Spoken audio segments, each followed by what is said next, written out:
Coming back at you with the Denver Bronco Mile High View. No commercials, no bullshit. This is my It's So Crazy It Just May Work episode involving the Vic Fangio and Gary Kubiak combo. Sports talk radio is, of course, mindless, as usual. They're like, can you believe it that, was Vic Fangio the only candidate that would go along with the Kubiak? And they're also just, they can't believe that, they're still trying to get their head around the fact that this was always the plan all along, to have Kubiak run the offense no matter what. Like as if there was another plan. I mean, come on. You're that dumb. At any rate, you also have to pardon me. I'm in the middle of making a salad for myself and while I'm talking, so I apologize for that. Anyway, here's the thing about the hire. As far as the Denver Broncos are concerned, it's the best you could possibly hope for. I'm not saying it's the most ideal situation by any stretch of the imagination. But quite frankly, we don't have a Drew Brees or a Dan Marino, a John Elliott, Montana, whatever, Brady. There's nobody here right now to build around. So, to throw everything into this young coach idea, it's great when you have maybe you're the Cleveland Browns who, decided to stay faithful with what they had and bring up that guy from the ranks. But the Denver Broncos are not going to be in that position for a while. I know that, it's going to rain quarterback gods in 2020. I get that. But what about when you... just think if we got Nick Foles in a reality, in a universe where he didn't win the Super Bowl because Carson Wentz never got injured. What I think is funny is that all these people now are clamoring for Nick Foles would have just absolutely hit the roof because, he's not a quarterback god. He wasn't, ordained to be the next big thing. So sometimes you got to make the next big thing, and the thing that the Broncos have going for them is defense. So it is wise if you're going to stick with Gary Kubiak. You made that choice. You better have a damn good defense with Vic Fangio, and go from there. And then later on, maybe you can get that quarterback or whatever. But, this is actually the thing I really the point I want to make, is that while everybody's obsessing over the next young quarterback, that's sports talk radio and their friggin' mentality. If you think about it, if you don't have the Drew Brees, the quarterbacks we're talking about to build around, you better be building yourself a damn good defense. There's a lot of teams that maybe are muddling in the middle. You got a Mariota. And, we don't know what the future holds for that guy. But, they kind of got a defense. They kind of got an offense. And, they're that nice 9-7, 8-18. So you get yourself a high-performance defense. You can really do a lot. That's kind of how New England got their kickstart going with taking over the Bill Parcells team and Belichick being a defensive guy. But in this day and age with the rules really going heavy in the offense favor, you really got to have defense more than ever. I know it seems weird because everybody is offensive obsessed. And the league's offensive obsessed because that's how you sell tickets. Baseball was like that, with the whole Roy thing. I'm going to say something very controversial because no bullshit here. I believe that the league in the beginning really knew more and probably participated more in the Roy thing to get players to jack balls because, baseball players, because that was selling tickets. And then, obviously, I can also speak as personal experience in playing football. When college scouts were coming around, they were offering up the roids back in the day, but that's, I guess, better left unsaid.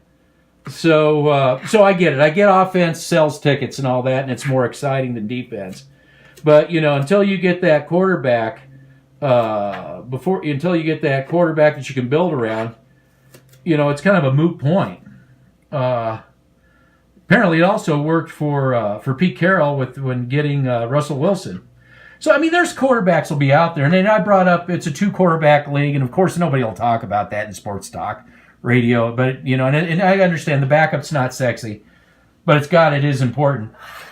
And I think this is a good year to get that backup. And whether Case Keenum ends up playing or not, but he'd be instrumental in the development. You really need that backup. And then maybe later on they can go up and get, or they can get somebody in free agency that'll work out, too. So I wouldn't necessarily think you have to necessarily draft, the quarterback god, because it's a crapshoot, no matter what. Look at Carson Wentz. I don't understand, how the hell you play with a bad back. I can't even wrap my head around that.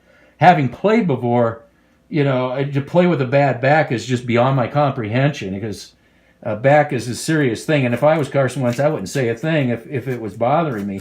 But it obviously it's affected him as a quarterback. Remember, Carson Wentz was Mahomes that year right before he went down. He was the next best thing.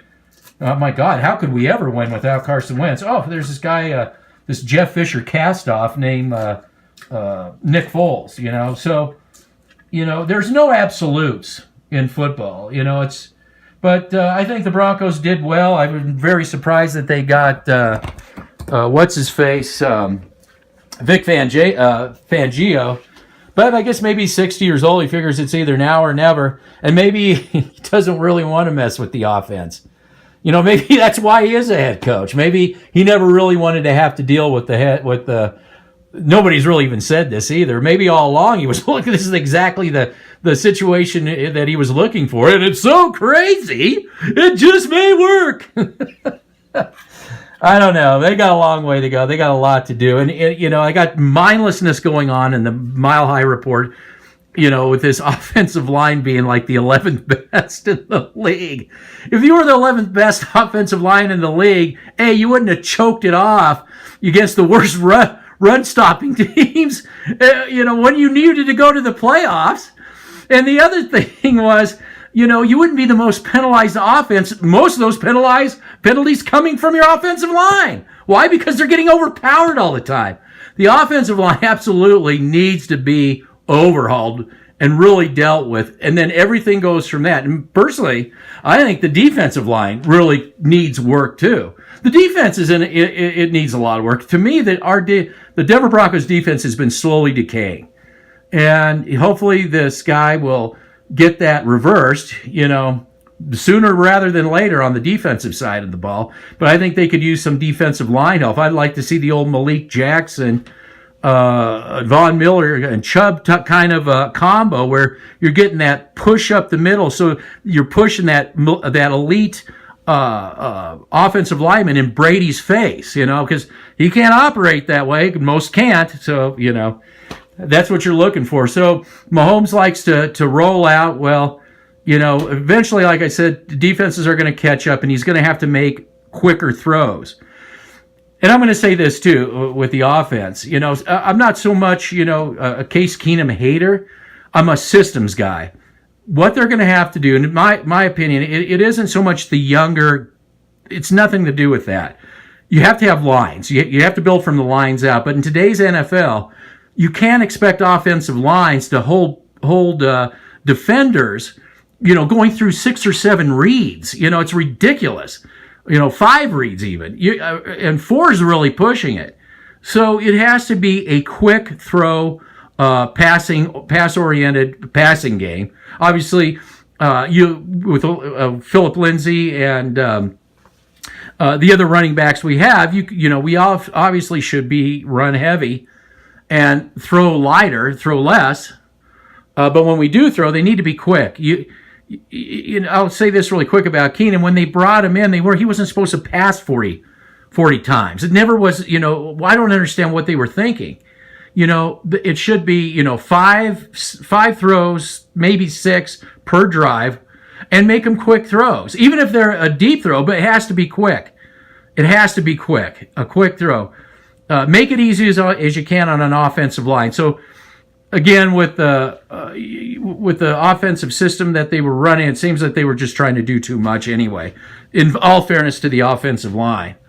But anyway, that's just kind of my rant right now on the hiring of the defensive genius, Vic Fangio.